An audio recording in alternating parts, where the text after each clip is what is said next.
السلام دوستوں، آج ہم آپ کے لیے جو ناول لے کر آئے ہیں وہ جاسوسی ادب کے شاہکار مصنف مظہر کلیم ایم.اے کا ناول تاروت ہے۔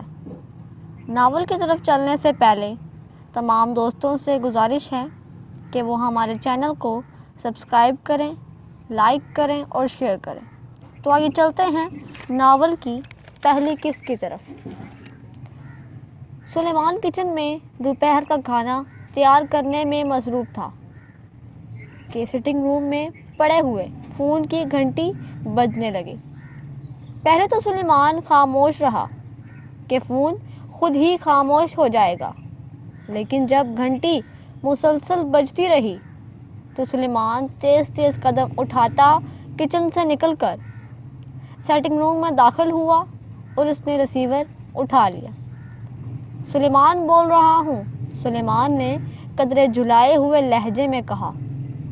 کیا یہ علی عمران صاحب کا فلیٹ ہے؟ دوسری طرف سے ایک انتہائی مترنم اور شیریں آواز سنائی دی۔ لہجہ غیر ملکی تھا۔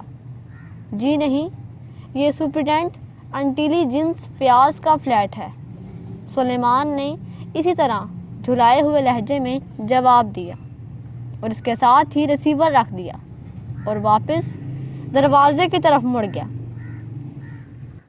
اسے کھانے کی فکر تھی، اس لیے وہ زیادہ دیر یہاں رکنا نہیں چاہتا تھا، ورنہ جس طرح کی شیریں اور مترنم آواز تھی وہ لامحالہ اس سے بات چیت کو مزید تول دینے کی کوشش کرتا، لیکن اسے معلوم تھا کہ اگر وہ یہاں زیادہ دیر رکا تو سارا کھانا خراب ہو جائے گا اور اسے دوبارہ محنت کرنا پڑے گی۔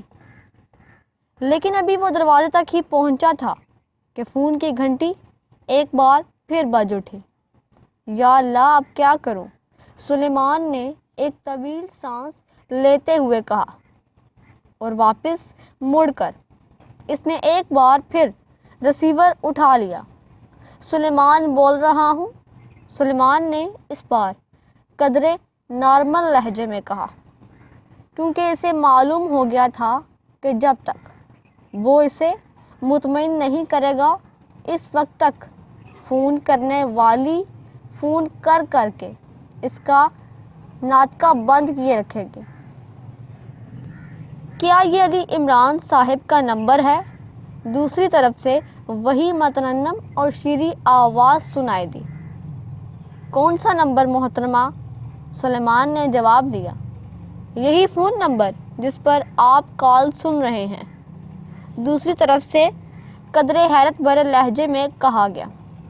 جی ہاں، سلیمان نے اس بار شرافت سے جواب دیا، کیونکہ خاتون نے اسے تم کی بجائے آپ کہا تھا اور سلیمان کے لیے یہی کافی تھا کہ اس قدر شیریں اور مترنم آواز کی مالکہ خاتون نے اسے آپ کہا تھا۔ ان سے بات کروا دیں، میں مصر سے یہاں پاکیشیا ان سے ملنے کے لیے آئی ہوں، دوسری طرف سے کہا گیا تو سلیمان بے اختیار چونک پڑا۔ وہ اس وقت تو موجود نہیں ہیں، البتہ نصف گھنٹے کے اندر پہنچ جائیں گے، لیکن یہ بتا دوں کہ وہ دن کے وقت فون پر کسی سے بات نہیں کرتے، ساری بات چیت میں ہی کرتا ہوں، اس لیے اگر آپ نے ان سے فون پر بات کرنی ہے تو رات کو 11 بجے کے بعد کریں، اور اگر ان سے ملنا ہو تو پھر خود تشریف لے آئیں۔ سلیمان نے جواب دیتے ہوئے کہا، کیوں؟ وہ دن کے وقت فون پر بات کیوں نہیں کرتے؟ دوسری طرف سے انتہائی حیرت بھرے لہجے میں کہا گیا، ان کے مرشد نے انہیں منع کر رکھا ہے۔ سلیمان نے جواب دیا، مرشد؟ کیا مطلب؟ یہ مرشد کیا ہوتا ہے؟ دوسری طرف سے اور زیادہ حیرت بھرے لہجے میں کہا گیا، اس کی تفصیل فون پر نہیں بتائی جا سکتی ورنہ فون ڈیڈ ہو جائے گا۔ سلیمان نے کہا، اوکے، میں خود آ رہی ہوں۔ دوسری طرف سے کہا گیا تو سلیمان نے جلدی سے ریسیور رکھا اور تیزی سے مڑ کر دوڑتا ہوا کچن میں پہنچ گیا۔ صاحب تو رات کو آئیں شاید، البتہ تمہارے ساتھ کھانا کھانے کا شرف حاصل کر لوں گا۔ سلیمان نے مسکراتے ہوئے کہا، اور پھر اس نے جلدی جلدی کھانا تیار کر لیا تاکہ جب وہ خاتون آئے تو وہ فارغ ہو چکا ہو، اور پھر ابھی وہ کھانا تیار کر کے فارغ ہوا ہی تھا کہ اسے دروازہ کھلنے کی آواز سنائی دی تو وہ بے اختیار اچھل پڑا۔ دروازہ کھلنے کی آواز سن کر ہی وہ سمجھ گیا تھا کہ آنے والا عمران ہے۔ وہی مخصوص انداز میں دروازہ باہر سے کھول سکتا تھا، ورنہ وہ خاتون ہوتی تو لامحالہ کال بیل بجاتی۔ صاحب کو بھی اسی وقت آنا تھا۔ سلیمان نے غسیلے انداز میں بڑبڑاتے ہوئے کہا اور تیزی سے کچن سے نکل کر راہداری میں دروازے کی طرف بڑھا تو عمران اب مڑ کر دروازہ بند کر رہا تھا۔ وہ سلیمان کی آواز سن کر مڑا۔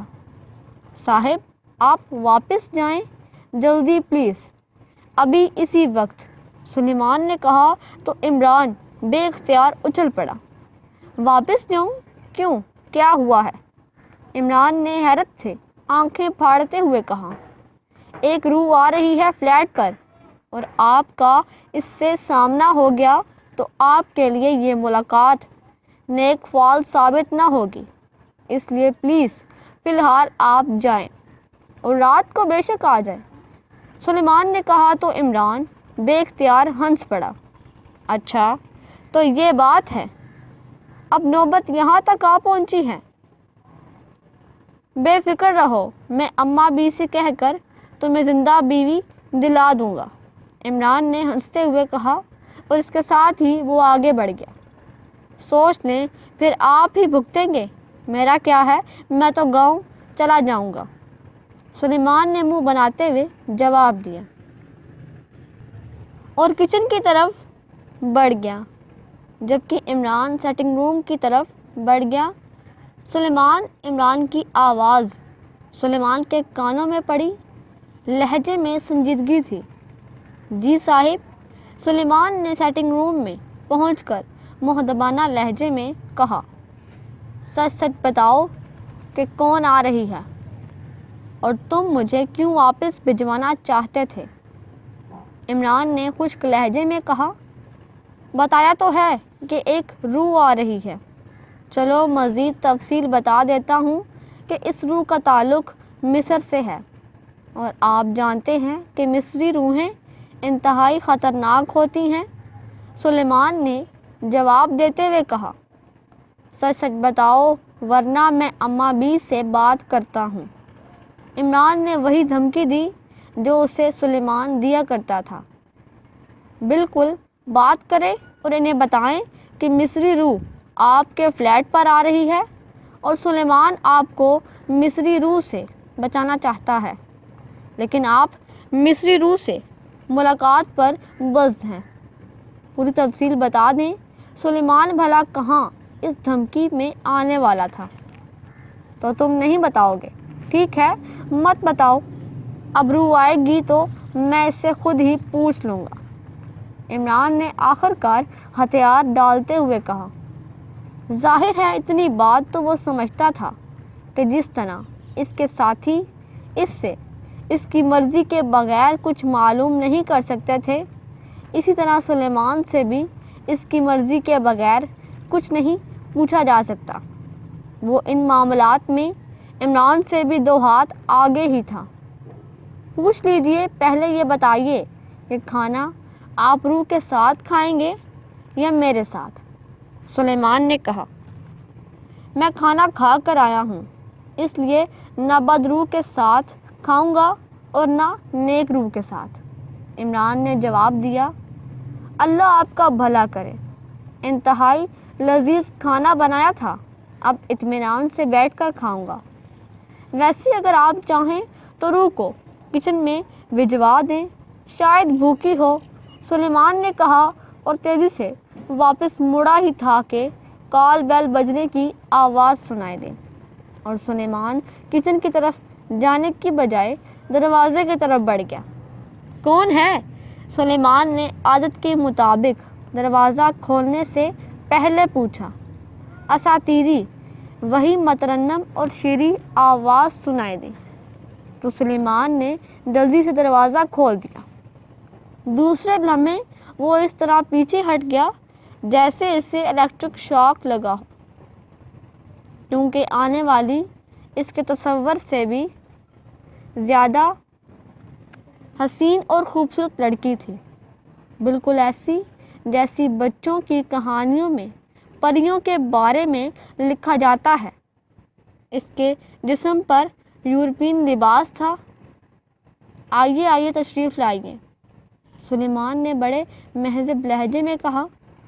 آپ سلیمان صاحب ہیں، اس لڑکی نے اندر داخل ہوتے ہوئے کہا۔ آغا سلیمان پاشا، سلیمان نے دروازہ بند کرتے ہوئے کہا۔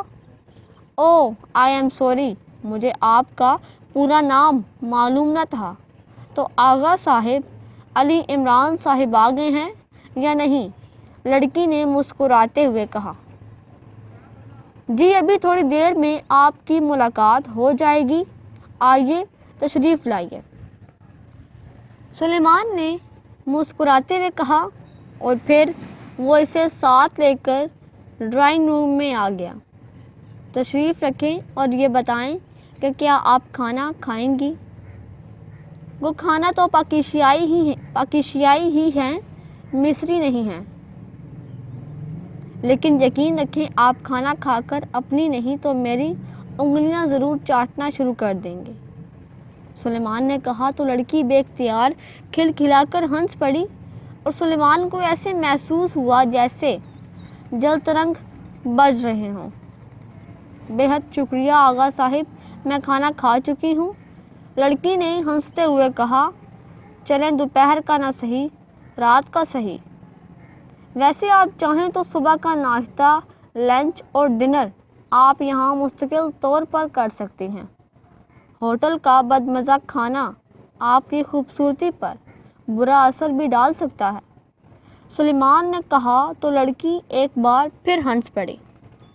آپ کا بے حد شکریہ، میں نے آج رات واپس جانا ہے، میں صرف علی عمران صاحب سے ملاقات کرنے آئی ہوں، لڑکی نے کہا۔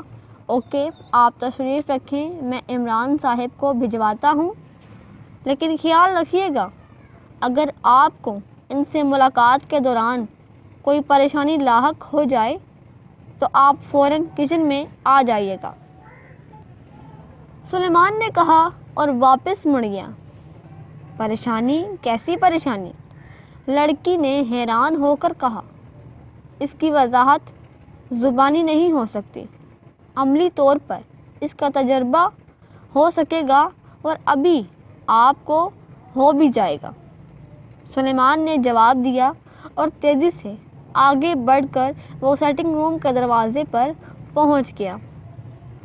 یہ کیا باتیں کر رہے تھے تم؟ عمران نے انتہائی غصیلے لہجے میں کہا۔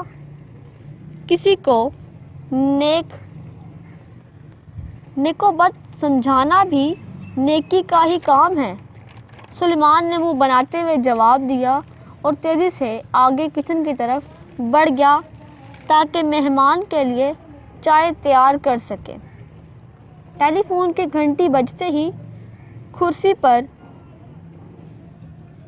نیم دراز ایک لمبے قد اور لاغر جسم کے مالک بوڑھے آدمی نے، جس کا سر درمیان سے گنجا تھا اور سائیڈ پر سفید بالوں کی جھالر سی تھی، ہاتھ بڑھا کر ریسیور اٹھا لیا۔ ڈاکٹر جمال بول رہا ہوں، اس بوڑھے آدمی نے بڑے باوقار سے لہجے میں کہا۔ راہول بول رہا ہوں ڈاکٹر، دوسری طرف سے ایک کرخت سی آواز سنائی دی تو ڈاکٹر جمال بے اختیار سیدھا ہو کر بیٹھ گیا۔ اس کے چہرے پر پریشانی کے تاثرات ابھر آئے تھے۔ تم کیسے اور کیوں فون کیا ہے؟ ڈاکٹر جمال نے قدرے غصیلے لہجے میں کہا۔ تم سمجھتے ہو کہ تم راہول کے محبت پر قبضہ کر لینے میں کامیاب ہو جاؤ گے۔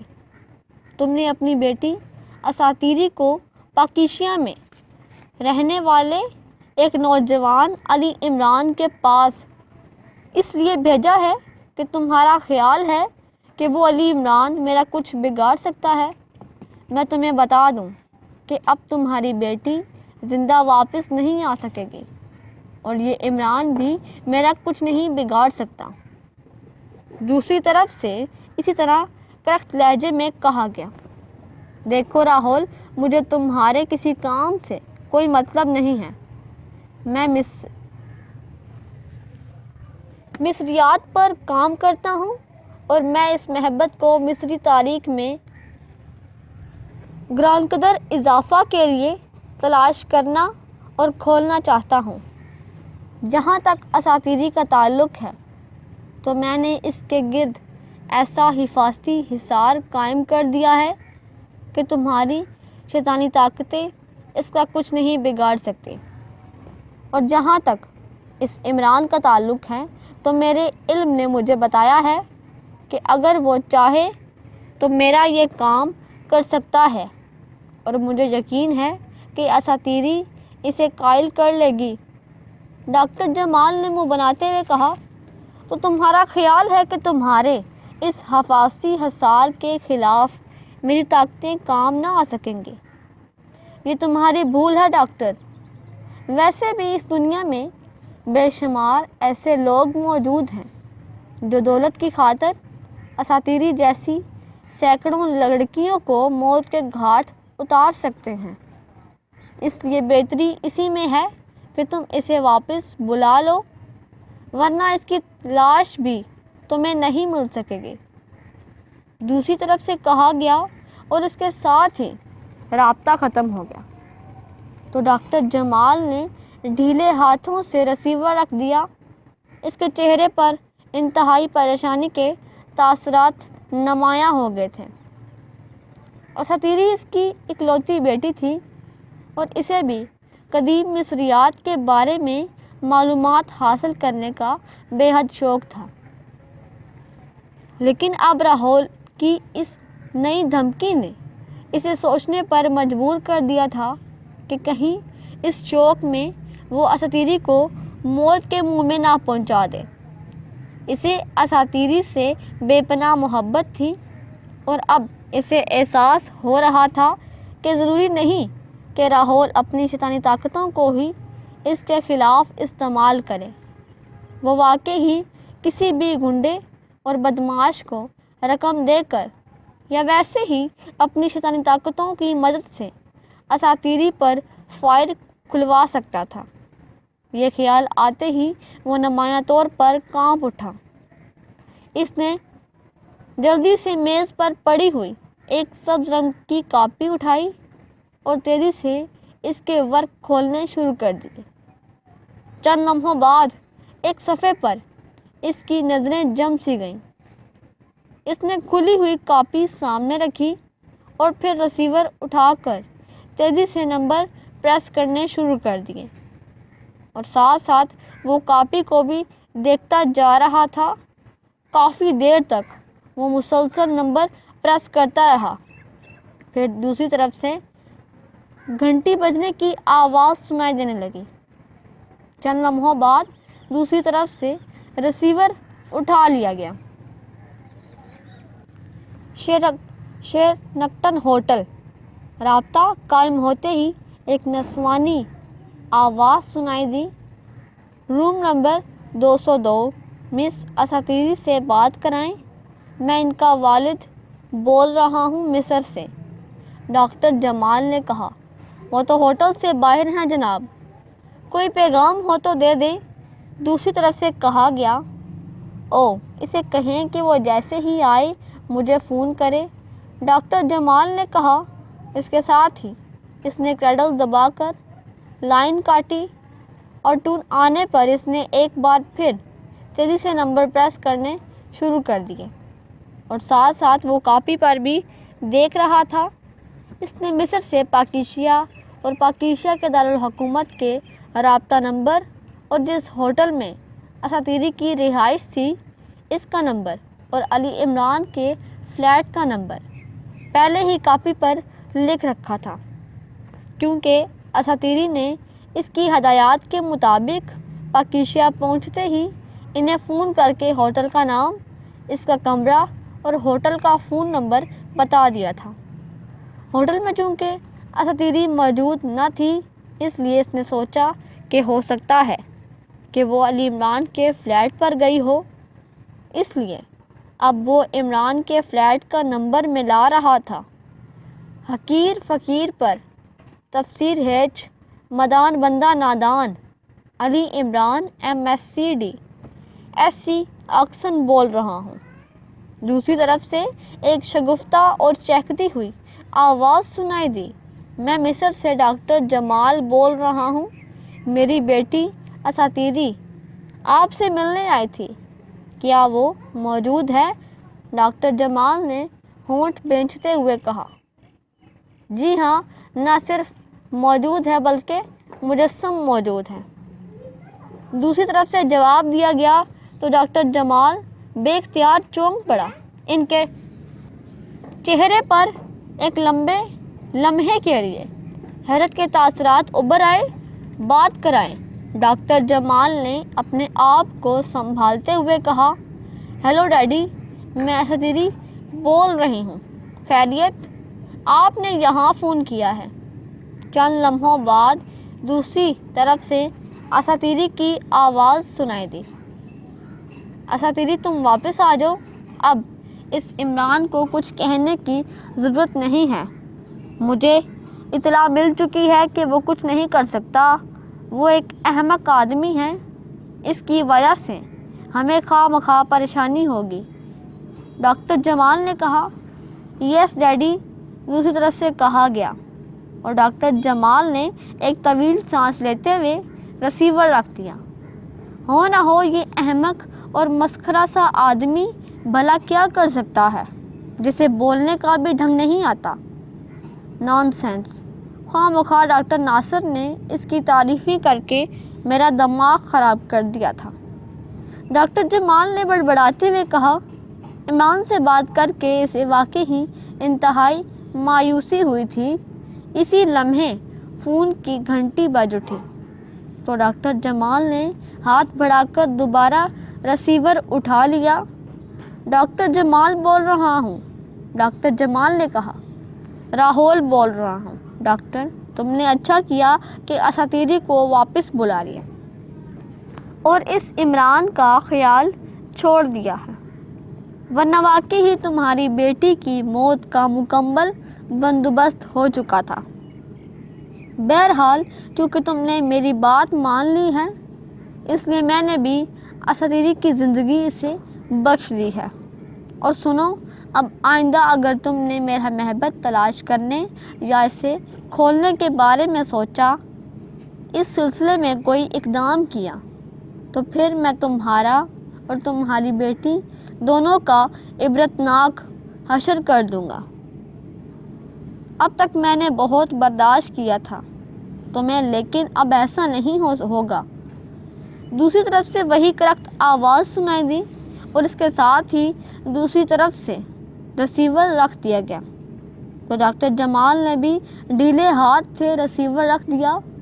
مجھے واقعی ہی اس کا خیال بھلانا پڑے گا، اب معاملات واقعی ہی میرے بس سے باہر ہو گئے ہیں۔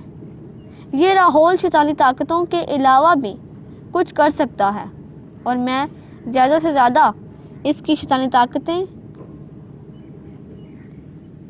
طاقتوں سے اپنا اور اساتیری کا تحفظ کر سکتا ہوں، لیکن میں گولیوں کو کیسے روکوں گا؟ نہیں، اب مجھے اس خیال کو واقعی ہی چھوڑنا پڑے گا، اپنے لیے نہیں تو اساتیری کی خاطر۔